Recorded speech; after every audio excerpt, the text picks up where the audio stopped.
Hello there, Vlad here. Welcome to CatPick Fridays, episode number 15. 15 episodes in of this thing. Happy Friday, everyone, or if you're listening on any other day, happy that day as well. And immediately, quick reminder, this episode is available both on YouTube and on Apple Podcasts and Spotify, so you can find it on all three things. If you enjoyed the show, please consider subscribing / liking / commenting / leaving a review. That's how English works. And again, I'm joined by Mr. Hey, I just learned how to use Photoshop and Photoshop some Greer pedals. Richard Morgan, how are you? Yay! Finally, 2021, and I can Photoshop. I learned how to cut something out and then put two things together, and yeah, we're all learning. So I mean, that thumbnail was impressive. Like, for a second, you made me think Greer had released like a Lightspeed deluxe pedal with 2 foot switches and stuff. So it did its job. Yeah, because I wish they really would, like that's a totally clickbaity thing to do, but I actually wish they would do it. And yeah, between you and me, and I guess the people who watch this video, I kind of was hoping that when I did that as well, that people would be like, oh my God, is that really a thing? And maybe some people would share it, but apparently no one cares. Greer liked it though. Like, they got in touch and said they liked it. Oh, so that's nice. Cool. That's nice. Yeah. Yeah, but yeah, impressive Photoshop work. So well done. Yeah, if anyone's wondering what we're talking about, it's a video I did on my own channel, just where I really love the Greer Lightspeed overdrive. I got a second one to test them out together, and I made a video saying Greer should make a deluxe version and put them both together. You can see it on my channel if you have 12 minutes of your life that you'd like to waste. That's one way to Am I selling it enough? I don't know. Yeah, I was just about to say that's one way to advertise it, I guess. But yeah, I'm going to put links into description things. So yeah, stay. Fun show today. We're going to dive into Music Radar's 20 best guitars for 2021. There's a bit of controversy whether this article is relevant anymore. Like, it, according to some data, it was released in like August last year, which would be weird. Not sure, but we're going to dive into that one, and also the best amps, or like best 20 amps for 2021 from Music Radar as well. We're going to talk about Chris Buck's new single, or actually his new band Cardinal Black, and we'll dive into Yngwie Malmsteen's new single as well, which should be fun. And then in Host Confessions, we're going to talk about our dream signature guitars we would like to get. So if we would be able to get one signature guitar, like let's pretend for free or something like that, or have an unlimited budget, whose signature guitar we would want to get. And in my guitars, we'll dive into my Charvel San Dimas from 1995. A few episodes ago, I mentioned that I had a bad experience buying guitar gear on eBay, and this is the one, so I'm going to share a story about that. Then we'll answer a few of your questions and comments, and in Weekend Watch Recommendation, we'll check out something from a legendary Steve Y. But I think it's time to dive into the big... No, you cannot dive into the big fish. Let's get to the big fish. I think that's how it works. Moving on to recent happenings.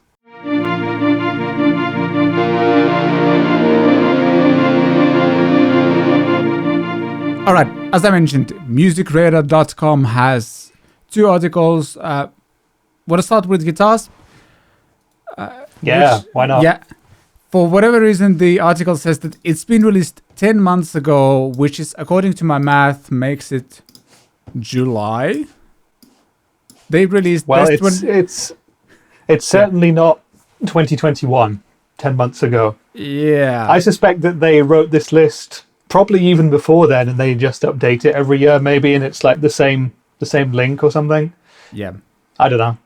They just update it periodically with new things. Yeah. I think what makes this list a bit interesting is the fact that they're not like actually grading like the first impression you can get from this list is like they're grading like, okay, number 1 is the best guitar, but apparently they are just listed according to price. So the lower we get on the list, the more expensive the guitars get, I think. Right? Mm-hmm. Yeah. Yeah, that's what I kind of understand from it. It sort of makes sense, I guess. So it's like as you go down the list, it's like more money. Yeah. It's kind of, I don't know. I'm not a huge fan of lists like this in a way, but I also love going through them and disagreeing with them quite often. Exactly. And number one, or the first entry, like I think calling it number one would be wrong because, as we mentioned, they don't imply that this is the best guitar for 2021. But the first guitar is a Fender Player Stratocaster. The one that we have here is this kind of what's that color? Yellowish something. Kind of. I'm going to call it tobacco smoker's teeth. I don't know what color that is. I'm pretty sure that's buttercream. There's a list of finishes down there. I think that is a buttercream finish. Which sounds tasty. Yeah, I think the one you described first would be a bit more brown and slightly darker, probably. Yeah, you're probably right. I mean, I want someone to release a guitar color called like tobacco and coffee or something like that, and with like this different shades of yellow and like dark brown and stuff like that. But yeah, I don't know. I remember I used to. You might have even seen it because you came to Hughes and Kettner. It was a guitar that we had in our office. Yeah. It was a classical guitar made by Manuel Rodriguez, and this is a Spanish company based in Toledo, and we had one of their classical guitars which was called Coffees and Cream, and that guitar had a solid top and it was like a brown and a white side. Very beautiful instrument. See if you can get a picture or something or a link. Yeah, Café con leche. Yeah, I need to find that. Sounds fun. But back to this guitar, what I find interesting is the fact that the guitar's price range starts from like $674. So like there's nothing below that on this list, which already makes me slightly annoyed. There's other guitars like on a budget. Yeah, I mean, if you're only thinking about the very best guitars, full stop, you know, of course, the more you pay, often the better quality you will get. But looking at the title of the article, it says the 20 best electric guitars 2021, our pick of the best guitars to suit all budgets. So we've totally missed out, you know, everything from the Squier, Epiphone, Harley Benton, Vintage, the budget lines of instruments. It's kind of strange. Yeah, except I just scrolled down and number 6 is the Yamaha Pacifica, which is $299. Okay. So is this actually like a top list then? Because okay, yeah, that's because very there's an strange. there's an Epiphone for under 600. What? Oh yeah, there's an Epiphone for okay. So it's clearly not 100% done by price. Yeah, so maybe this is the top list then. It looks like the first 10 on the list are kind of... Oh no, I'm scrolling. I thought the first 10 would be more affordable and the second 10 would be more expensive, but actually it's a total mishmash. Yeah. Because... Anyway. Yeah, I don't know. Let's pretend this is the top list then, because that's the only logical way I can approach this now. And I'm gonna say, like, yes, a Strat is a very versatile instrument, but also, like, I would understand if this guitar was an HSS Strat, because a bridge single coil on Strat is a bit more limiting, I guess, than if it would be like an HSS guitar. So, such a weird pick as number one. I honestly don't get it. Yeah, I mean, on the other hand, like, the Strat is the most iconic electric guitar. So in that way, I guess what they've done is pick Fender's current, you know, standard lowest entry point Fender branded guitar, which is a Strat. I'm not sure. It's also something I wouldn't pick, and I think there are different Stratocaster models and pickup configurations that would fit better in this category. So yeah. Interesting. Number 2 is the PRS SE24 Custom, or SE Custom 24 to be exact. On this one, I can actually agree. I've played few PRS SE range guitars, and all of them have been good. Like, those, they feel solid. They always sound good. Like, they seem to have very decent pickups on them as well. And yeah, cool guitars. Can agree on that. If you like the look. But like, if you look at the title, it says the best electric guitar if you want to do it all solid body. Again, is this guitar the best do-it-all solid body you can get? I understand that it has a vibrato and it has coil tap or coil split options, but there are other guitars that offer that, aren't there? I'm thinking about the Gibson Les Paul that we discussed last week on the show, the one that you sold, that had coil splitting options. Sure, True. It didn't have a whammy bar, but that's also a do-it-all solid body, right?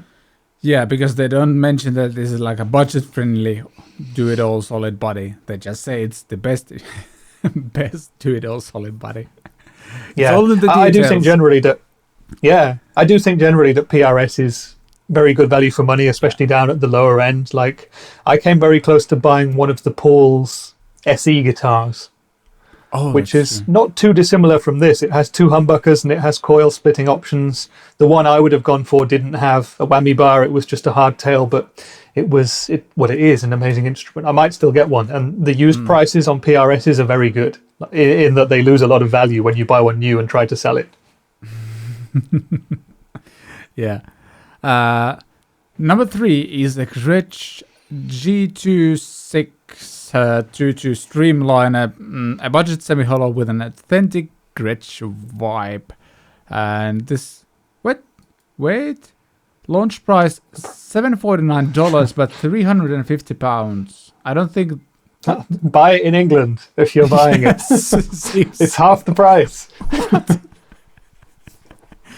How does that scale work? Interesting. I assume there's a mistake there, but yeah, it looks beautiful. I don't have much experience with Gretsch's at all, and I would love to at some point. And that looks kind of right up my alley. Yeah, for £350. Yeah, it's a bargain. Like, I've been really close to buying one of these, though. I've AP'd. I think this is probably like the most budget-friendly version. Then there's like €700 tier, I think. At least was at the time. And I was really close to buying that like mid-tier one or like the more expensive one, but then just had to spend my money on other things. I want one of those at some point because they're very unique sounding guitars. I don't think anything else sounds like Gretsch, so I'd be happy to go with one of those. Yeah, Gretsch is like a different choice, right? It's something different than your Les Paul, Strat, Telly. It's its own niche with the pickups and the vibe. Yeah, for me too. Let's buy a Gretsch. Yeah. I also noticed there's a huge difference in like how it feels because it's a hollow body guitar. Like the extra euros you put in it, you can definitely feel them in the finish, in the quality of like fretwork and everything. And yeah. Great guitar. Number 4 is the PRS S2 Standard Single Cut Satin. The most affordable USA-made PRS is a stripped-back rock machine. I can agree on this one. It's a really good guitar. I think I've played one few times. Yeah, I've tried one of these only briefly, but yeah, very, very nice. Yeah, I guess the question with PRS is, do you want their lowest budget American one, or do you want to buy something that's made in Indonesia or elsewhere around the same value that gives you more in terms of features? It's a choice, isn't it? Yeah. I also like that they give a minus point for and I quote, doesn't nail classic single cut visual vibe. What? Yeah. Why? Yeah, I mean, if that's the worst negative point they can find, it really looks like they were trying to find something negative say. So that's cool, I guess. Can you think of another single cut guitar that you could get for, $1,000, £1,000, €1,000 that would rival this one? I'm not sure there is one, especially not made in America. Yeah, I was just about to say, like, made in US is the thing. Like, I don't think any other company does that. I mean, in that price range, there are other guitar brands that I guess kind of get close, but yeah, I'm not sure. Maybe there isn't anything else that's made in US in this price range. Yeah, it's quite nice that. These lists are dangerous. I know. It's like, it's really fun to dive into this and like find some really weird options. Okay, number 5 is Fender Wintera 60s Telecaster Bigsby. Bigsby guitar as number 5, okay? Priced at $1,049/819 pounds. And yeah, plus sides, versatile tones, vintage spec and styling, ultra comfortable neck profile, and the only minus point is no left-hand option. Well, that's definitely a topic for a future episode. The lack of left-handed options on guitars. But again, if that's the only negative point they can find, then great. But if you were going to pick a telly for this list, would you pick one with a Bixby for the best electric guitars? I hope there's a standard telly further down the list. That's what I'm saying. Yeah, I don't know. This is so confusing. I just cannot like wrap my head around the criteria they're using for this list. It just feels weird. Almost feels like they're trolling us. I mean, the fact that I'm going down this page and I have Fender adverts everywhere on the page. Mm-hmm. I'm not a cynical man, but I do work in this industry and have done for many years now. And I know that if you advertise in magazines and on websites and with YouTubers, then you get coverage. So it doesn't surprise me that there's a lot of Fender and PRS in this. And I'm waiting to see Gibsons. Yeah, true. Number 6 is the Yamaha Pacifica 112V. And that's a really budget-friendly guitar. $299 US, $199 in British pounds, and it's a great beginner's guitar. Simple as that. Yeah, really good guitars. Minus point is vibrato could be better. It's like ideal for beginners, modern sounds, versatile, and the minus point is vibrato could be better. Well, yeah, but you're paying $199 in pounds for that, so. Yeah, this is such a strange list. It has a rosewood fingerboard, which I regard as a plus point as well, whereas the Telecaster with the Bigsby has a Pal Ferro board, which, it's a snobbiness thing of me, like a total guitar elitist attitude to have, but I would like a rosewood board on that telly to put it on this list as well, or a maple board. But Pacificas are great. True. Full Suddenly stop. I regret not naming this podcast Guitar Elitists, but Guitar Elitist, that's a good name. It certainly is provocative, if nothing else. Number 7, Ibanez RG550, a true classic. $99, basically $1,000 and £900. It's a good guitar if you like very bright colors. Exactly, and it's not for players who prefer thicker necks. Yeah, that's true. I'm reading the one negative point there. Yeah, that's true. I've played this specific model, I think. I mean, there are so many Ibanezes that look similar. I know a couple of guys who have owned this one, and yeah, it's nice. I mean, I'm not really like a fast neck Ibanez shreddy person. I'm not really a Floyd Rose or a whammy person, to be honest with you, but it's, it's really well built. It does a lot of different sounds. And the guys who own them make it sound amazing for what it's meant for. So yeah, exactly. That can be in the list. Again, the color a little bit divisive. I look at the other options: Desert Sun Yellow, Road Flare Red, Purple Neon, and White. So it's like really in your face color schemes. Yep. Oh, nice two-tone sunburst here. Yeah, this is not the guitar for that. I really like not for players who prefer thicker necks, and also not for players who like more traditional radiuses, because I'm guessing this is probably 16-inch radius or something like that, so super flat. Yeah. I kind of would love to get one just because of the looks and the vibe. It's very 80s and I love it. Yeah. Hey, we got an Epiphone as number 8. Epiphone Les Paul Standard Plus Top Pro. $599 US, $499 British pounds. Classic design with modern tweaks. Stunning AAA maple top. Versatile cold up tones. Slim profile neck. A little non-traditional. That was the only minus point. Yeah, it's a good guitar, most likely. Yeah, but again, would you put that on the list? Is that the best Epiphone Les Paul you can get? I mean, I think with this model, you're paying a lot of extra money to get that nice top. Yeah, true. But at the same, you could put extra features in or pay less to get something which plays just as well and just not have that flame maple top. Is it a maple cap or is it a veneer? That's also a question. which only a nerd would ask, but I'm asking it. Yeah, I'm guessing for this price, I mean, $5.99 US, it has to be a veneer. Like, Yeah, just a very, very thin piece of wood on top. And yet again, a Pal Ferro fingerboard, so it's one of the modern models. I get that they want to feature the newest ones, but there are other options in the Epiphone range. For example, the 2020-2021 Epiphone Les Paul Customs, they have ebony boards. They're about the same price. I would recommend that over this for sure. I think they also have chunkier necks. They have the new headstock shape too. Looking at the picture, this one doesn't even have the new headstock. I know. So maybe that's not even the right guitar on the picture. Could be. I don't know. Could be. Number 9 is the Charvel Pro Mod DK24HSS model. I've played these DK models, and I was like pretty close to buying one as well. Great guitars. Yeah, the neck was a bit too slim for me, but otherwise really, really amazing instruments.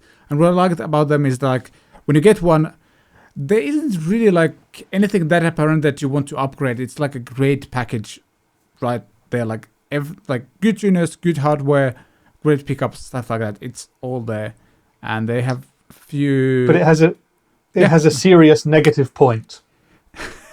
No case, and that is a make or break negative point for me. Yes. No, it's not. It's really not. This guitar is about the same price as that Ibanez, the luminous yellow Ibanez. Which one would you go for? I guess the Charvel, right? Yeah, just because I don't really like Floyd Rose style tremolos. Too much of a hassle. This is a bit more traditional, like a 2-point floating tremolo. More up my alley, I'd say. Yeah. And actually, the next guitar is also kind of very similar because it's the Ibanez Prestige AZ2204, which is also an HSS guitar and also made in Indonesia. A little bit pricier. No, wait, it's Prestige. It's the premium version of these. Yeah, built in Japan. Yep. Yeah, I mean, it's very debatable whether the Prestige range or the premium range is the better one. The premium one is roughly the same price as the Charvel we just talked about, which is like around €1,000 or so. So, yeah. I've had my Ibanez AZ24, whatever they call 224 or something like that. The one with 2 humbuckers instead of the HSS. Yeah. I mean, you can feel the difference between the Japanese and the Indonesian-made one, and they sound a bit different, but like overall build quality-wise, I wouldn't say they are that different. Actually, both are like really, really good. There's actually a video on Phil McKnight's channel comparing the Indonesian-made and the Japanese-made one. I'm going to put that in the description as well because it's a really interesting comparison, and he actually ended up preferring the Indonesian-made one. Is that the one that he bought when he was with us at Hughes and Kettner? Because we had a bunch of Ibanez guitars there during the video shoot week, and he took one home with him. I remember. Man, I don't remember. But yeah. I could check like some of the Rocking 1000 footage and maybe I could find him there. But yeah. No rosewood fingerboard option. What? This is such a stupid negative point. Like the whole idea is that it's a baked maple neck. You don't add rosewood fingerboard on it. What? Yeah, kind of weird. Number 11 is Fender Johnny Marr Jaguar. What? And it's £2,000. Again, it's quite a niche offset guitar to choose. I mean, the Johnny Marr Jaguar does have a great reputation.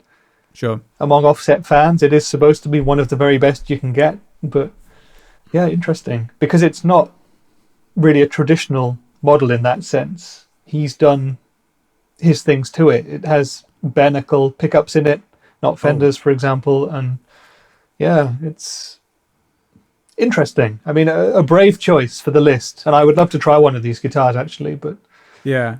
But for this price and number 11 on the list, Yeah, I don't know. What a weird list. Then there's number 12 is Guild Starfire V, which is very kind of grid style whole body with a Bixby again, and some interesting looking pickups on it. LB1 humbuckers. Okay, that looks kind of cool. Yeah, but again, it's like €1,000. This list confused me. I have nothing to say about this guitar. Let's just move on. Because the next one, number 13, is the LTD EC1000 with an Evertune bridge. Again, what? Interesting choice. I mean, EC1000 from LTD is the killer guitar. It's Korean made, and I've actually had one of those, not with Evertune, but like the kind of Tunematic bridge one. Killer guitar for the money, like a pro level guitar for 1,000-ish euros or so. And this one has Evertune as well, if you're into that kind of thing. Yeah, and they say as the negative point, Evertune is complex to get to grips with initially, but the plus point, Evertune bridge ensures constant tuning. So yeah, tune it once and don't worry about it again. I kind of want to try those out. Like, it sounds like such an interesting concept. Like, here's the guitar, like, to set it up once and it will just always stay in tune, which is kind of crazy. Number 14 is the Fender American Performer Stratocaster, the lowest priced USA build Strat with a wealth of tonal riches. Again, an SSS Strat. And yeah. Extra switching options, great all-rounder playability build, and upgrades from America special specification. Minus point is a limited color choice. Somehow these minus points don't feel like... Not all minus points are equal, I guess. I'm pretty sure there is an HSS version of the Performer available. Yeah. But, also has this, has a 70s style headstock as well, so the bigger one. Yeah. I like that. Yeah, looks good. Number 15, Anyball Music Man Valentine. So this is the Music Man version, not the Sterling version, and this is like $2,000 or so, and 2,500 pounds. What? Is that the import tax added? Wow, that's quite a difference. I in guess price. So. Yeah, and I think the Sterling by Music Man version is about 600 or 700. Yeah. So about maybe a third of the price or something. So that's a big difference. And these are very good guitars, but I tried them only at the NAMM show, so not the perfect place at all to try them. But still, it's this is a very niche guitar, in my opinion. Yeah, I mean, in the Music Man version, I'd say yes, but the Sterling version is actually a very, very nicely built all-around guitar. I was really close to buying this one. Like, there's a video on my channel where I kind of searched for a guitar at Thomann, and this was one of the like top 3 contenders for me to like choose from. I guess I kind of didn't want to go with that just because it's a signature guitar, and then I kind of backed down a little bit. But yeah, great instrument. And I'm guessing the Music Man version is even better. Yeah. Actually, the minus point is some people just don't like signature guitars. It's true. It is true, but that's a very good point. Yeah. I mean, there are a bunch of amazing, Ernie Ball and Sterling Standard models that could have been on this list, right? So it's interesting that they chose this specific signature model for the best electric guitars 2021 list. Yep. Number 16, Gibson ES335 Figured, which you can get for a very affordable $4,150 or £3,000. Yeah, that is a very beautiful guitar. I mean, it looks great. Wouldn't mind having one, but number 16 on the list. Plus that's the first Gibson we've seen on the list, right? Yes. We had an Epiphone Les Paul, and that's the first Gibson, yeah. True. Minus point, a serious investment. Some people would see that as a plus point. I know. Number 17, PRS McCarthy 594. Yeah, maybe. I've actually never played like a McCarthy. I have no idea how it actually sounds compared to a Les Paul, for example. No, me neither, but they have a very, very good reputation. So I've heard. Yeah, just moving on to the 18 spot Gretsch G6659TG Players Edition Broadcaster Junior. That just rolls off your tongue. Yeah, very easy to say. The best electric guitar for the Gretsch fans craving classic looks. This only has plus points. What? Amazing looks, beautifully built, vintage and modern sounds, updated playability. Whatever that means. Updated playability. Okay, interesting. Yeah, it looks beautiful. Yeah. Again, I question if it's the best electric guitar for Gretsch fans craving classic looks. What about a White Falcon or something? Isn't that the quintessential Gretsch? I'd say in terms of classic looks as well. I don't know, but anyway, this looks amazing, and I would love to try one. Yep. I'm a sucker for the Cadillac green finish on that. Looks kind of blue on my screen, but it's beautiful. Yeah, looks great. Number 19, Fender American Ultra Telecaster, and for whatever reason, this guitar has 4.5 stars after its name. Why? That's a link to their review of it, I guess. They must have, yeah, there we go. They must have reviewed it, but very strange. 4.5 stars. Yes. No vintage mojo here is the only minus point. Yeah, okay. Okay. Yeah, a very modern Telecaster, yeah. Good. It's a great choice, I guess. But again, for a Telecaster, this one has the Fender Ultra noiseless pickups. And I think if you're looking for one Telecaster, that is possibly not the place to start, because lots of people say that noiseless pickups don't have quite the same mojo, the vintage mojo that they talk about, as the traditional single coils with their extra noise and everything else that they bring. So, interesting choice. Yep.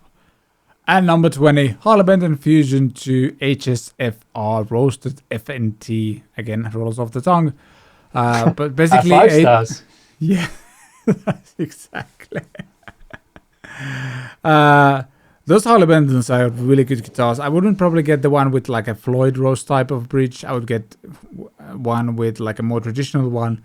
But for the money, they're killer guitars and also killer mod platforms. So yeah, absolutely. I would put this maybe in top 5 on the list instead of having it as a 20th guitar. But I mean, the list is the list. It's very official. Yeah, it's their list. Yeah. Continuing with the other list, I think we'll probably like swoop through this quicker because we're talking about... Yeah, we'll have to go real fast. Yes. The nonsense of these lists are such that... Okay, so this... we're talking about like 20 best guitar amps for 2021. And this was actually posted only 8 days ago, so this is actually a bit more updated. Our pick for best combos, heads, and pedalboard amps for all budgets and abilities. Okay, so there's actually some criteria here going on.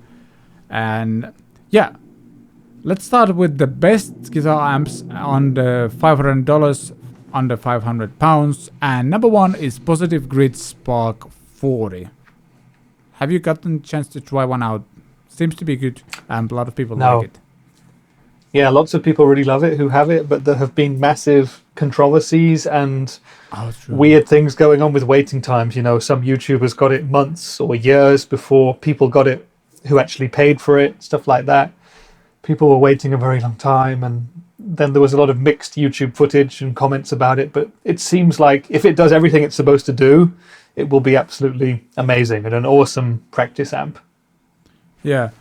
Funnily enough, they have a link to Tom, and when I click the link, it says in French that it's not available, or I cannot find it. Yeah, that's another thing that we have to say about this list and the guitar list as well. It's obviously built around affiliate links for Music Radar, so they are making money off everyone who clicks on those links. So bear that in mind as well when you consider the independence of such lists.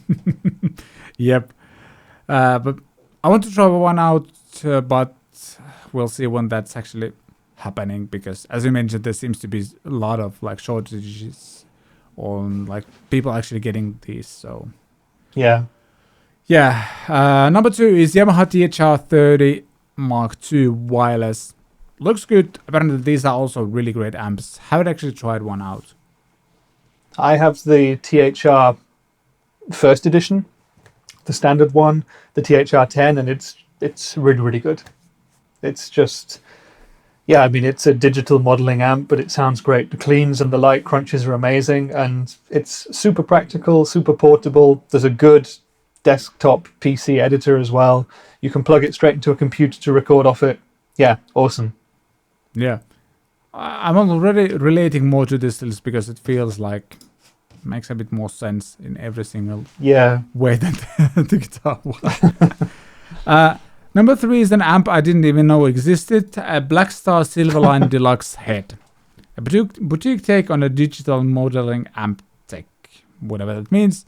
Looks like a big-ish head actually. Weighs 9.6 kilos. I really don't know a lot about this amp. Seems like it's like a modeling amp, but it's like in a like full-size head format. Yeah, exactly. Yeah, this Silverline series kind of went under the radar a little bit. I remember them coming out. Obviously, I'm always, into the amp world because that's where I work, and I remember it coming out, and I've never played one yet. Would like to try it. They look kind of cool. It's an interesting idea, but yeah, I don't know anyone who owns one either. So if anyone watching this has a Silverline, tell us what you think of it. Yeah. I can't believe you missed an opportunity for a joke. Like it went on. You mentioned that this amp went under the radar, and we are reading this article on Music Radar. So damn. Yeah, there we go. That's an opportunity missed. Maybe next time. It's too early in the day for me to have my humor switched on, I guess. Maybe by the end of the show, that will happen. Number 4 is the Boss Katana Artist Mark II 1x12 combo. It's really, really easy to agree on this one. I have the Katana Mark II, just the standard version, not the artist version, and even that is a killer amp. I would actually probably put that instead of the artist version just because it's cheaper and you get so much with it. So have you've probably played Katanas at some point? Yeah, I have, of course, and I can only agree with you. They're very, very good, especially for the price. A no-brainer. Yep. Number 5 is the Fender Blues Junior Mark IV, the best low-priced combo for all valve blues tones. It's a classic. Yeah, exactly. It's I would go for the Hot Rod Deluxe over one of these, but that's just personal taste, I guess. The Hot Rod Deluxe is probably further down on the list anyway, so yeah. Another good choice. Yeah, I'm agreeing with the amp list a lot more than the guitar one so far. Definitely. And I mean, I didn't realize the Blues Junior is roughly the same price as a Hot Rod Deluxe. Okay, maybe the Hot Rod Deluxe is a bit more pricey, but you could get, like, they said 659 euros. For that money, you can at least get a used Hot Rod Deluxe, and maybe like even a modified one where they like tweaked a few of the things, or like a few of the issues those amps have. Like I think mine had like a very jumpy master volume, so like from 0 to 1 it would have like a huge volume jump, and then it kind of became more even. A lot of people know how to modify those, so you could get one of those as well. But yeah, good amp. Number 6 is the Blackstar HD20R Mark II. So it's probably the same amp like as the head, but in a combo format, I think. Yep. Oh, wait a second. This is not a digital amp. This is this is a tube amp. But it also has a USB out. Interesting. Yeah, well, I mean, lots of tube amps do these days, but yeah, it's a tube amp, but it's the Blackstar thing where it's kind of a bit hybrid-y. Yeah, seems to have an XLRD out. I like that a lot. Yeah.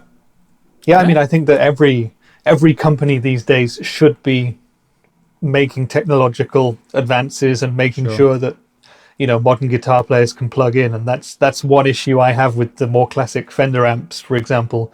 Okay, they've come out with the digital Tone Master range recently, but that Blues Junior, for example, you can't really enjoy it that much at home unless you have a special thing to keep the volume down to low enough levels, and you can't plug it into your computer to record or anything, so you've got to mic it up, and Yeah, True. stuff like this, XLR DI out is just it makes things so much easier for players, and I think that's what people want these days. Yep, makes a lot of sense. Hey, Yeah. number 7 is the Blue Guitar Amp 1 Mercury Edition. Never heard of that one. As well, I can't say I'm completely unbiased in this one because we worked together on Blue Guitar stuff as well, and it's a good amp. It's a good amp. Like, it's small. Yeah, it is.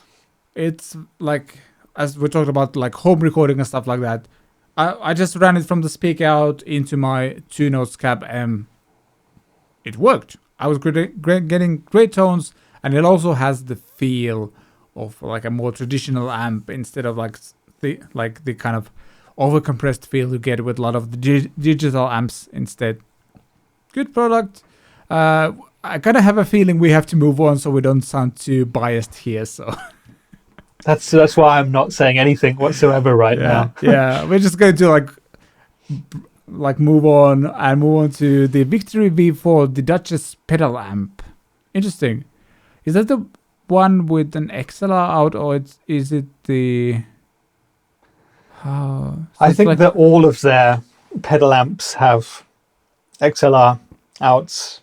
I think they're all meant to be kind of amp replacements, effectively. So it's like your whole rig is a pedal board.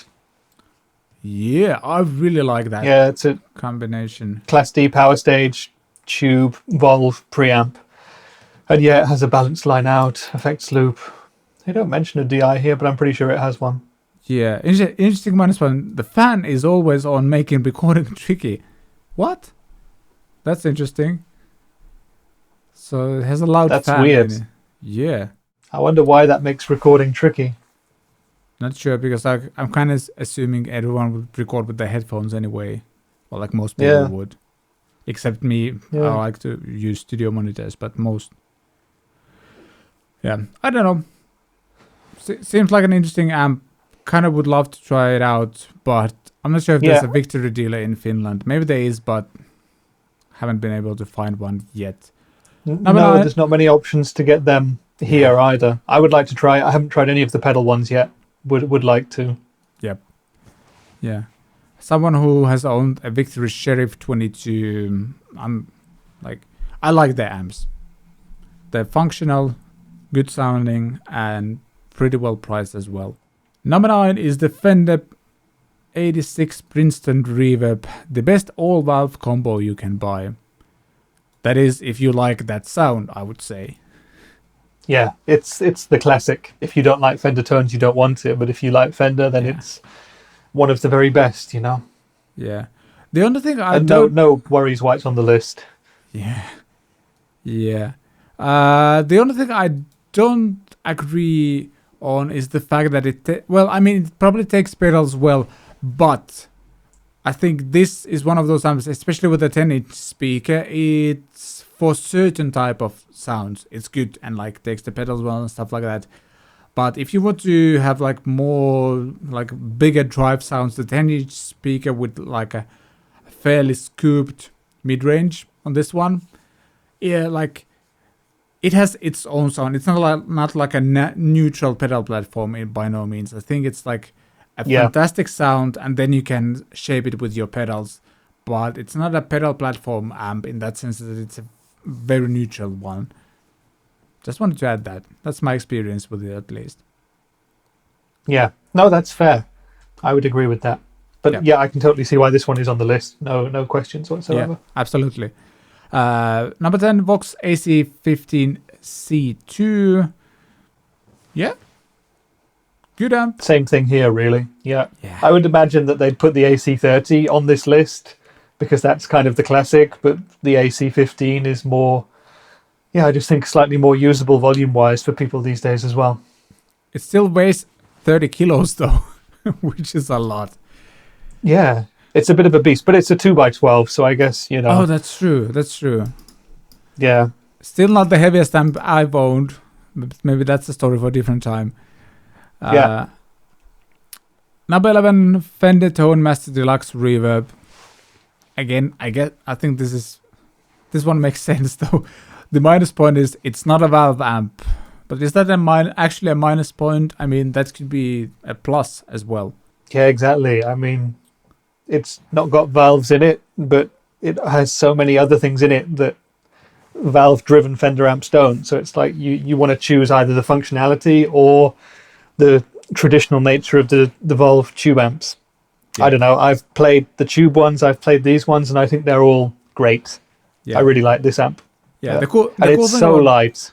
Yeah, the cool thing about this amp also is like there's very few times where I'm going to say like I like the fact that you can have software updates to it, but on Phil McNatt's channel he actually like checked, like Fender released a pretty big software update for this amp, and all the kind of fizziness issues people had with it when using the amp with like some of the drive pedals seems to be gone now, and they also like tweaked the reverb and stuff like that to make it even more usable. So like there's that thing as well. It's light, 20 kilos, but it looks like a cool Fender amp, and you wouldn't be able to tell that's a digital amp besides that tone master tag at the like lower bottom corner.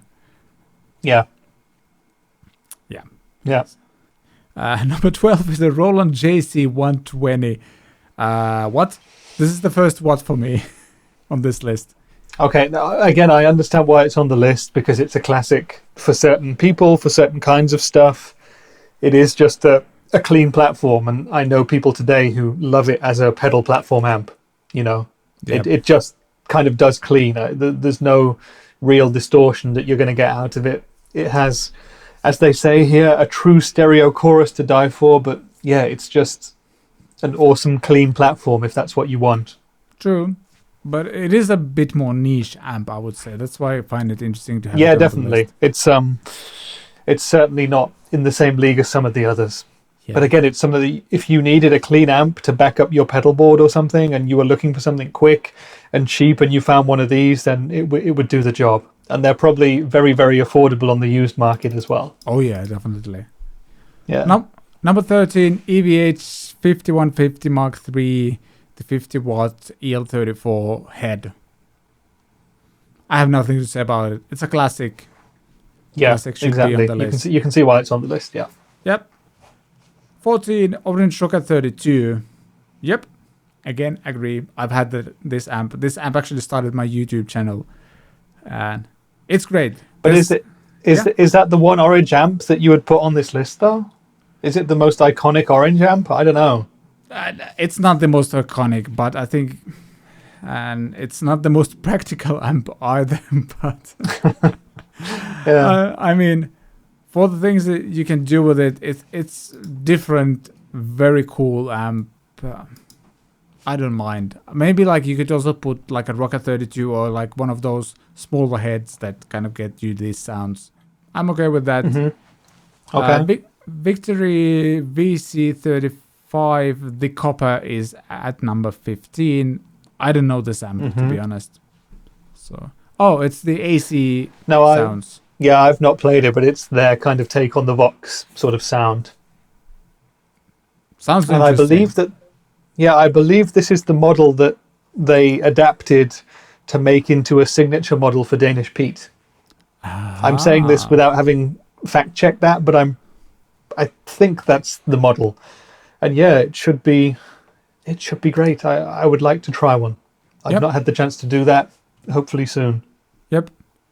I've been kind of waiting to find like a head version of like AC30 type of amp, because it's just not practical to have a combo in a studio. Yeah. Need to check a few videos on this one. Looks great. Number 16, Marshall 2525C Silver Jubilee combo. Okay. I guess that's a classic as well. Looks great.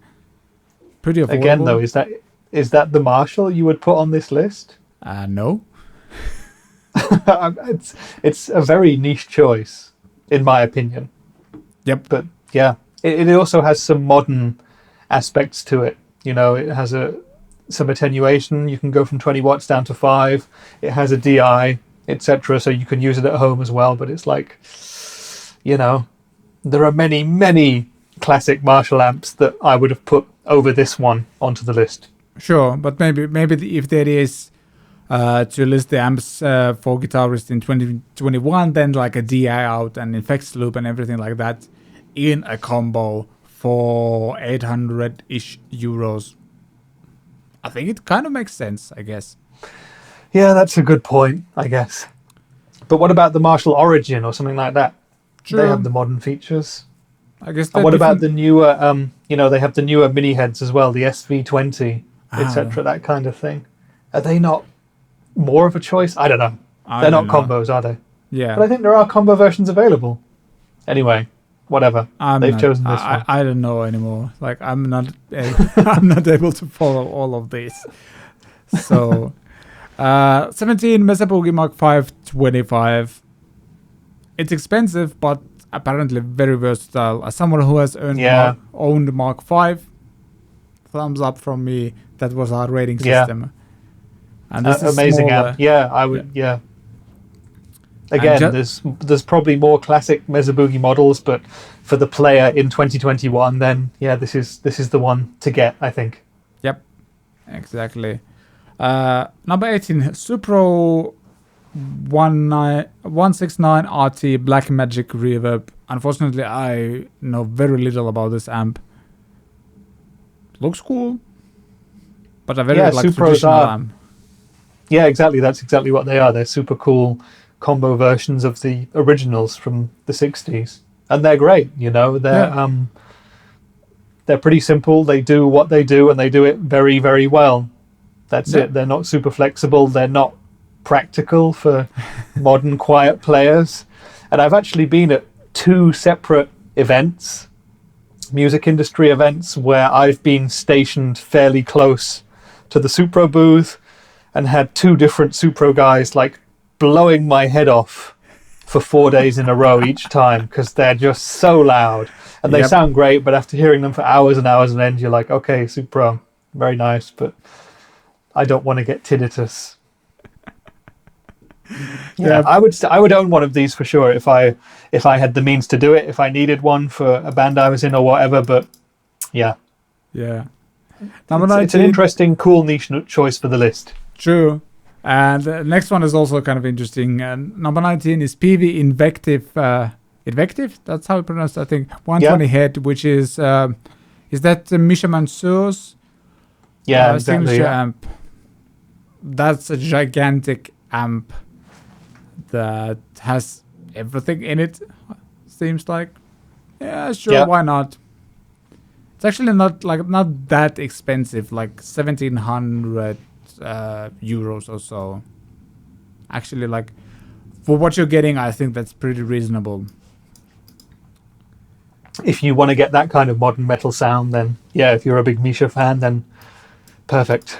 I've not played one, so I can't really comment on it too much, but I just they're supposed to be fairly good, I think. Yeah, I just remembered, I think they have a mini version of this as well. I would probably put that they do, yes, on the list instead of this one. To me, it would make more sense, but I don't know. Yeah. And number 20 is the Mesa Boogie California Tweed. What? Interesting. That's another one where I just think, okay, good amp, very good amp, but why is it on this list? Not sure. We're at the end of the list, and I'm thinking, why is, for example, a company like Rev not featured on the list? Oh yeah. There's maybe 2 Mesa Boogies, but no amps by smaller boutique builders like that. Yep. I have to agree. Maybe there's something it's the same as with the guitar list, where there are certain brands were just completely absent. And there's a couple here as well where I think there could be different choices, but it's an interesting list, and it's interesting to see what Music Radar's taste is. Of course, tempered by the fact that they have advertisers and that they have affiliate links on all of these posts as well. Yeah. Very, I have to say that I did agree with this list much more than with the guitar list. Yeah, me too. This doesn't seem as random as that one. That one felt like they were just throwing guitars, different. They just threw all the guitar names on the wall. Yeah, that, and that's the list. This makes more sense. But moving on to Chris Buck's new band called Cardinal Black. Chris Buck is, I guess, best known as a YouTuber. Very kind of tasty player, if you will. Something like that. And he has a new band called Cardinal Black, and they have a single out called Tell Me How It Feels. I actually enjoyed the song quite a lot. Yeah, me too. It's a nice track. It's kind of hard to describe. It's very sort of standard modern rock with kind of maybe a soul sort of a feel to it. The singer has a great voice. Chris is not singing. I think he's just playing guitar in it. Yeah, it's a 4-piece modern band doing their thing. And yeah, the standout for me is Chris's playing as usual. Yeah. He's incredibly tasteful, and the thing about him, which I really enjoy, is that he knows when not to play. You know, he takes breaks and breathes between the notes, and he can play super fast, just like many, many other guitarists can on social media these days, but he also knows when not to play. So I enjoy that a lot. Yeah, to me, it's very rare that a guitar player, like, we've heard so many guitar players over the years, like, there are very few instances where you, like, hear the song for the first time and, like, the guitar playing stands out in a very positive and, I'd say, like, emotional way. I think, like, the singer was really good in this, like, is really good in this band. I liked him a lot. And then kind of Chris's guitar playing adds its own amazing layer on top of that. It's like, it's really connected with me. Like, his playing, the sounds he was getting, like just the right amount of reverbs and fuzzies and stuff like that. It was great. And as you can guess, links below to this single in the description. But yeah, I'm curious to see what else they come out with. I think this was a fairly strong opening, so yeah, definitely. Yep. We'll see what else they have. Second single we checked out is Yngwie Malmsteen's new single, and this is a very, very different kind of single. Yeah, from knowing when not to play, like Chris Buck, to the opposite of that, to playing all the notes all the time. Yep. Yeah. I think what this single reminded me of is just like how freaking good Yngwie is in what he's doing. Like, whether you like what he's doing or not, he's just on an incredible level very, very few people have ever reached when it comes to that neoclassical shreddy thing. As a song, I don't know, it's kind of what you expect, I guess. And there's also been some controversies about this song, whether it's like, I think I heard rumors that Yngwie might have produced this himself, and like there's some weird edits and stuff like that, and sometimes feels like drums and bass aren't aligned with each other and stuff like that. But it's an Yngwie song. You're not there for the rhythm section anyway, so I don't know if that matters. No, exactly. And you have his standard playing to enjoy if you enjoy that sort of thing. And he's on form in that regard, I think. So, yeah, two very, very polar opposite song recommendations there, I guess. Me personally, I would pick the Chris Buck, Cardinal Black song to listen to. Sure. I don't know, maybe you'd choose the same. I'm not sure. I would probably go with Chris Buck. Like, if I would have to listen to either of the songs 10 times in a row, I would go with Chris Buck's Swan. But I mean, yeah. Yngwie. I would like to see Yngwie do a guest solo on the Cardinal Black song, and I would like to see Chris Buck do one of his, finger-picked slide sort of jobbies on the Malmsteen track. I think that could be a very interesting mashup. That would be amazing. I seriously doubt that will ever happen, but yes, if it would, I would be... that would be so good. I like that idea. Speaking of artists, let's jump to host confessions and talk about a few signature guitars we would love to get.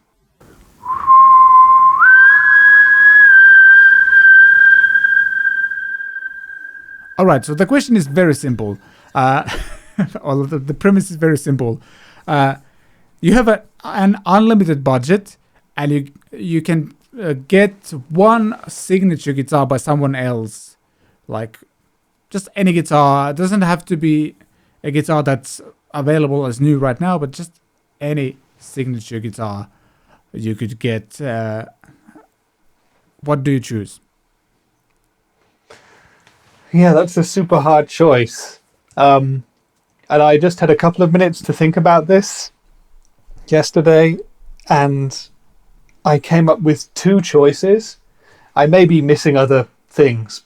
And in fact, I'll just come up with a third one right now off the top of my head. But as follows, I would say for current guitars, I would like to try... Oh, wait, I've got four now. They're just going to my mind. Okay, so two current Ernie Ball ones. You've got the signature one for Omar Rodriguez Lopez, which is the Mariposa. Yep. He was in At the Drive-In and the Mars Volta, and I was a huge At the Drive-In fan. Always loved what he did with the guitar, so would like to try that just for this. It's an offset. The Ernie Ball one is very, very expensive. I believe there's going to be a sterling version of it, so that will be my ballpark. I would like to try that out. I would also really, really like to try the St. Vincent guitar. I've played it at a show. I really enjoyed it. I would like to spend a bit more time with it to see if I can get used to it, to really understand the different options you have with the 3 mini humbuckers. That guitar looks so different. It's so cool. And I think you either love it or don't love it. And I'm in the camp where I love it. There's also a lovely blue finish available for people who like blue, including me. So that's good. And the two guitars that I originally came up with would have been the 2021 Jason Isbell Fender Telecaster custom signature model, which I've never seen anywhere, which I don't think is out yet, but it just looks really good. I'm a big Jason Isbell fan, so I would like to try that one out. And the real answer is perhaps not that exciting. It's not a very famous guitar, but it is the Nick Valenci Epiphone Riviera signature model. Nick Valenci was one of the two guitar players in The Strokes, who were one of my favorite indie rock bands of all time, I would say. Their first album is This It, is one of my absolute favorites. And yeah, that is just, it was an Epiphone elitist signature model. It's a hollow body guitar. It came in a natural finish and it has two Gibson P94 pickups in it. And I just love the tones that Nick Valenci used to get on the first Strokes records. And I've had, for about 20 years, I think, an eBay search going for whenever one of those comes up. It alerts me to tell me that there's one there, but they just never come up because I don't think there were that many made. Yeah. And yeah, if I ever see one in the flesh, I will snap it up. But they were high-end Epiphones. I believe they were made in Japan as opposed to Korea. Someone might want to correct me on that. But yeah, the Epiphone Nick Valenci signature model, that's the one I'd go for. Interesting. I haven't even heard about that guitar. I need to check it out. Yeah, there you go. Yeah, exactly. It's niche. True. The first guitar that came to my mind right away was something from John Petrucci, but not actually Music Man. He used to have a signature guitar with Ibanez, and I guess you can still find those like in some places. He had this weird Picasso finish and like some art piece from Picasso, and it's very, very flashy, very 90s, I'd say. And it's not like specs wise, it's probably not like a dream guitar for me because it has like a Floyd Rose type of thing, but it's such an iconic guitar. Like he used it on the Rock Discipline VHS that I watched a lot when I was younger and like studied his like all the picking and finger stretching techniques and stuff like that. And it's just an iconic guitar. So that's one definitely. I think you can still find choice. Yeah, you can find those on eBay, and even like Finnish used market seems to have one of those every now and then. So it's actually a realistic thing to have one of those at some point, hopefully. And since we're picking more than one guitar, I'm just going to say the Silver Sky. I think I like that guitar. Yeah. I like it. Yeah, why not? Exactly. Yeah. Why not? This is my argument for most of things nowadays. Like, why not? No, I like that guitar. It looks cool, and I've actually played one, and it sounds great, and I especially like the feel. Like, it was a bit more smooth feeling than a traditional Fender, and why not? Yeah, I mean, it's also a signature model, which is not super signature model-y. You know, we've talked about that before. It's just an awesome model of guitar. Exactly. You don't pick it up. Well, I think guitarists pick it up and think John Mayer, but it's just kind of like a Strat, isn't it? Yep. We all know it. Pretty much. I think, speaking of guitars, let's jump to my Charvel talk, because we actually touched on eBay and now on some signature guitars. This wasn't a signature guitar, but yeah, I'm going to share a story about that one next.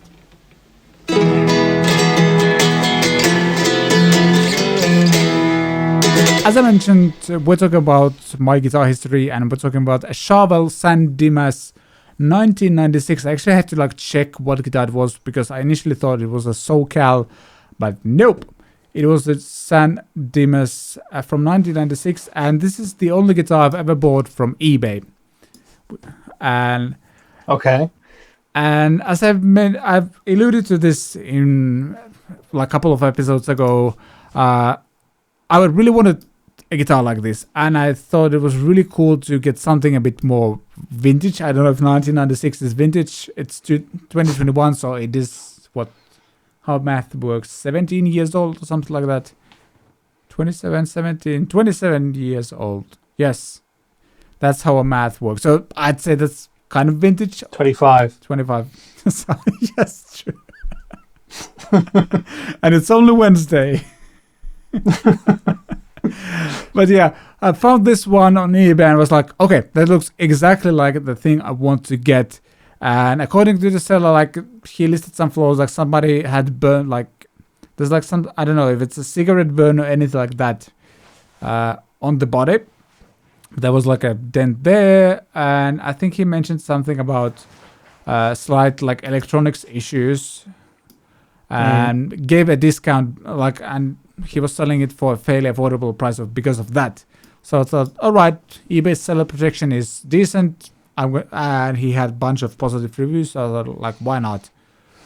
Yeah, decided to buy the guitar. I'm gonna say it was roughly $600 or so. So that was, I think I also had to pay like import tax, so it ended up being like 650 euros at the end. And when the guitar arrived, first of all, it smelled like cigarettes. It like really, really smelled like cigarettes, which wasn't fun. And also, after playing it for a little bit, I noticed that it was pretty dirty, especially the fingerboard. And one of the pickups, like, I couldn't make it to work no matter what. I tried to resolder it and stuff like that. And I took the whole thing to a guitar tech, and we found out that the coil on the neck pickup had been, like, it had broken, and there was no way to fix it.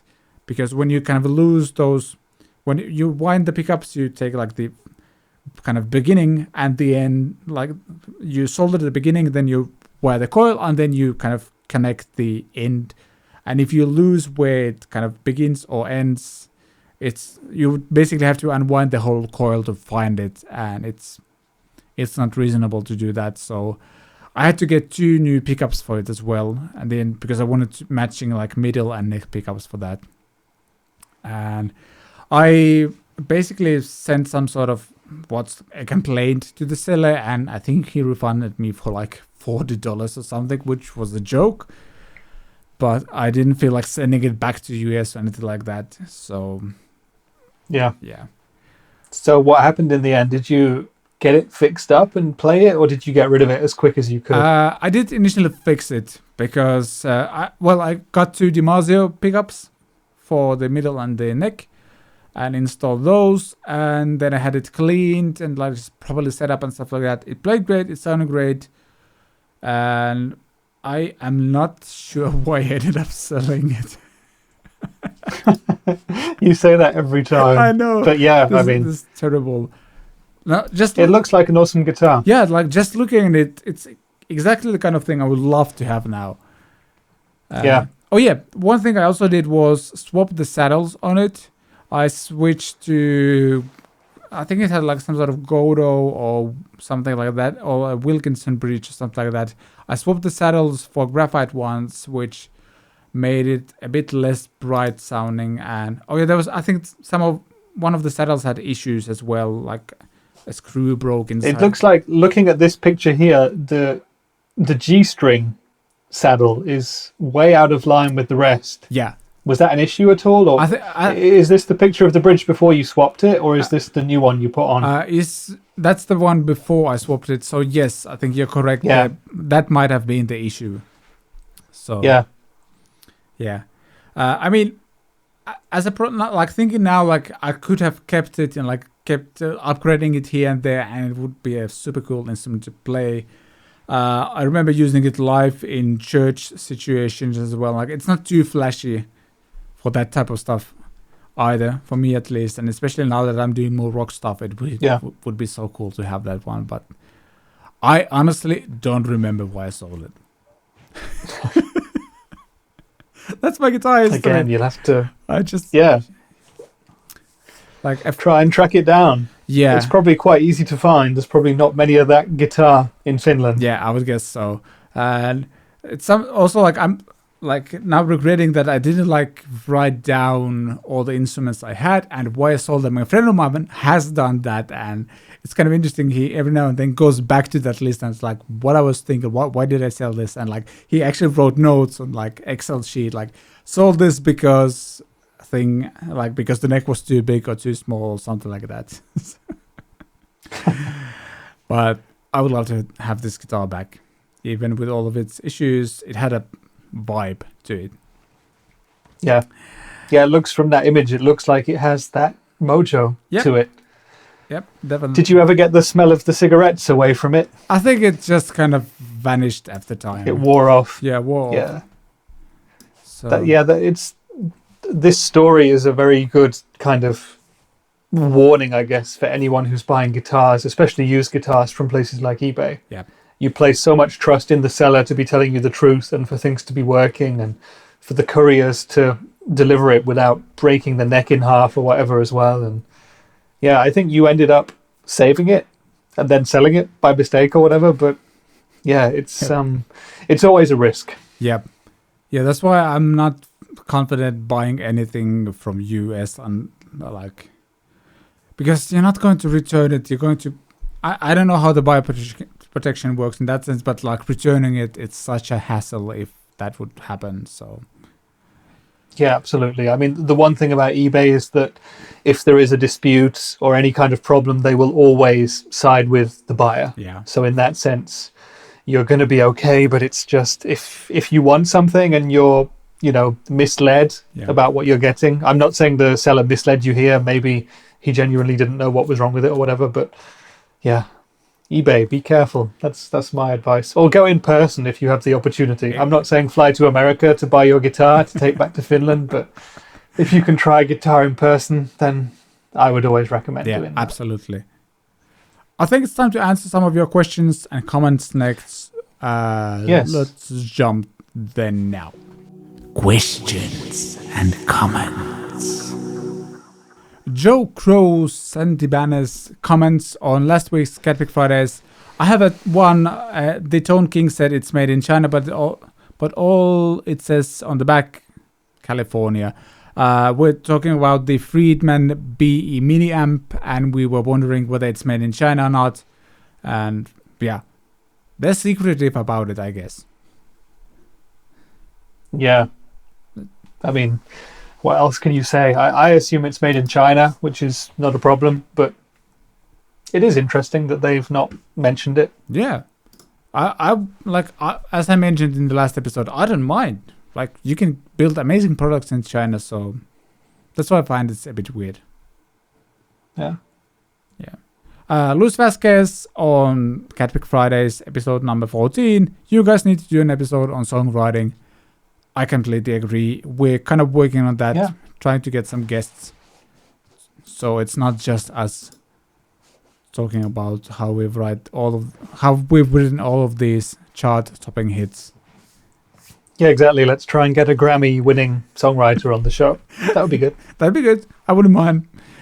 Patrick James Knight on the budget bass versus pro bass video. Harley Benton enhanced MJ5MN versus a Sandberg California bass. Basically, these are very similar looking bases, and you can immediately tell that Harley Benton really kind of, well, copied the Sandberg bass. So it's basically my Harley Benton bass compared to my friend's Sandberg bass. Yeah, Patrick James says that, are you kidding? You can buy almost 5 for the price of the Sandberg, and they sound the same in a mix. No way to tell the difference. Buy one for yourself and treat a bass for each of your 4 bodies. Amazing value.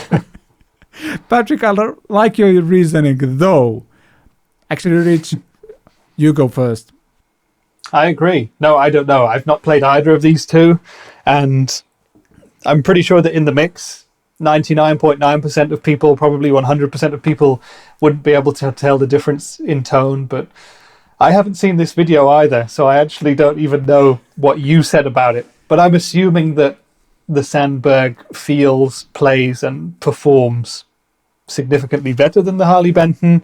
But yeah, 5 times the value. Is it 5 times better? I'm pretty sure it's not. Nope, but that's... So, tell me, is it? It's not 5 times better, but there's certain things that you do get for more money, and like the law of diminishing scale, something that Captain Anderson promotes all the time. Yes, it's not 5 times better, but it's more stable tuning-wise, like a lot more stable. The Harley Benton has some wiring issues or grounding issues. It hums when I play it on gain. Like the pots are a bit loose and stuff like that. They rattle every now and then. And the fretwork is completely on a completely different level. The Sandberg obviously intonates way, way better and just feels like a more solid instrument overall. Is it 5 times better? Maybe not, but if you're playing live a lot or if you're recording a lot with a bass guitar, you probably want something that stays in tune, which is better intonated, which doesn't hum or do any buzzing noises, anything like that. And yeah, sometimes you have to pay 5 times the price to get that. Yeah, exactly. It's the same with guitars as well, you know. Yep. Harley Benton is the example here, make amazing instruments, and of course they cost way, way, way less than, you know, the American-built Les Pauls or Strats or Tellys or whatever, but it's that law of diminishing returns, and you buy something cheap and you get something which is great, but you can also, quite often with more expensive instruments, you find something which is just that few % better. You just get an overall sense that it's been maybe made not with more love and care, but just made with a bit more attention to detail, with slightly better woods, and it's just something that I think a lot of people would trust, like you just said, to play a show or something like that. Yep, exactly. Yeah, but that's a cool comment, and I really like the idea of buying 5 basses and giving 1 to 4 of my friends. I would love to be in that position to be able to do that. So yeah, I actually appreciate Patrick's comment quite a lot. Then the last one, Pebble Haze. It is shameful that paying as I do for all my internet services, and contrary to the contract I initially signed, I must put up with commercials or either pay an additional fee to watch YouTube without commercials as it was once possible. YouTube, you should be ashamed of yourselves. You didn't read that correctly. You should have shouted that message. Sorry, because it's all in capital letters. True. Purple Haze was really frustrated by this. Yeah, I guess I can understand that. I switched to YouTube Premium. Okay, this is one thing that I kind of don't like, is the fact that I'm a creator on YouTube and I make money for YouTube, but I have to pay for YouTube with no ads. That is something that I don't kind of understand. I mean, technically, I get paid for my videos, and then I can use that money to pay for YouTube. But yeah, Premium has been great. Initially I got it because my daughter watches a lot of cartoons on YouTube, and I don't want her to watch all of those ads, especially because the ads are targeted at me, not her. So she would get very random ads for that, and I don't want her to go through that. So, but it's been great. Like anytime I watch YouTube on a platform or like on a device that doesn't have, like, I'm not logged into, I'm just always reminded, oh, this is what it was like. I'm happy to pay the money, but I guess I also kind of agree. Like, it would make sense to be able to, like, if you're creating content and you're monetized at least, just give that thing for creators for free. Yeah, I understand the argument. I don't know. It's a tough one, really, because, you know, at the end of the day, YouTube is a business and they want to make money. Yep. That also. Same as Facebook, same as all the social media channels. Yeah. And yeah, I think even though you have premium and you don't see any adverts, I believe that videos with adverts still pay the creators, right?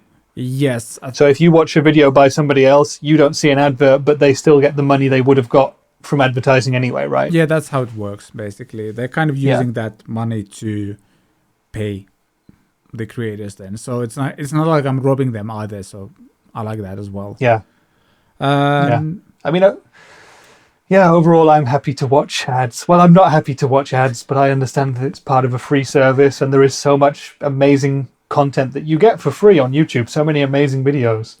And yeah, if that means watching a 10 or 20 second ad before a couple of them, then I'm fine with it. Yep. Yeah, it might be the kind of nature of YouTube where like we used to like click on the video and if it's not like immediately interesting, we tune off. Whereas I'd say maybe on TV we have a bit we're used to a bit more like a longer attention span, and we also used to the ads. But I don't know, somehow people I guess think that on the internet they shouldn't have ads. Yeah, exactly. Different rules. Seems so. All right, let's dive into the weekend watch as the last thing, and then we head off to the weekend. But first, weekend watch. Watch it video. It's not like you have anything else to do. This weekend's watch is a classic because Steve Vai recently uploaded a 4K version or an upscaled version of his For the Love of God video, and I gotta admit, I had never seen it before. This was the first time I've seen that music video, and it's quite something. Let's put it that way. Like, first of all, I love that like technology allows us to like rescan the films or something like that, which helps them to get like allows to get the high res versions of these. And that video was like, yeah, I don't know, Steve Vai is maybe 20 something in the video, and he's already like this rock god with all the poses and all the symbolism in that video and stuff like that. You gotta watch it at least once. It's very... Yeah, I've never seen it. I'm gonna watch it this weekend as well. Yeah, it's like very, very 80s in that sense. All the poses he makes and like kind of awkwardly close-up shots of his face, like doing all the guitar faces and stuff like that. Yeah. It's great. Highly, highly recommend it. Like, watch it once and maybe you don't have to watch it ever again, but it's something that you need to have in your music video repertoire, I guess. Yeah, that wraps up this week's CatPick Fridays. Again, links below in the description to all of the things and channels and articles and everything we mentioned here. If you're a fan of the show and want to support what we do, a great way to do that is either get the CatPick Studios songwriting course or use affiliate links in the description. There's basically like a Thomann store going on, and if you buy anything from there, it won't cost you anything extra, but we get a tiny percentage of that to keep this show running. And yeah, like, share, subscribe, leave us a review on podcast platforms. Have a great weekend. Thank you, Rich, again for hosting this madness with me. Thanks for having me. And hey, we agreed that we're going to have a new ending to the show where we say bye podcast. So let's go with that. I think Iruk started that by accident. Was it you? One of you guys started it by accident. He's not here, so I'll say it was him. Okay, good. Bye podcast. Bye podcast. Have a great weekend.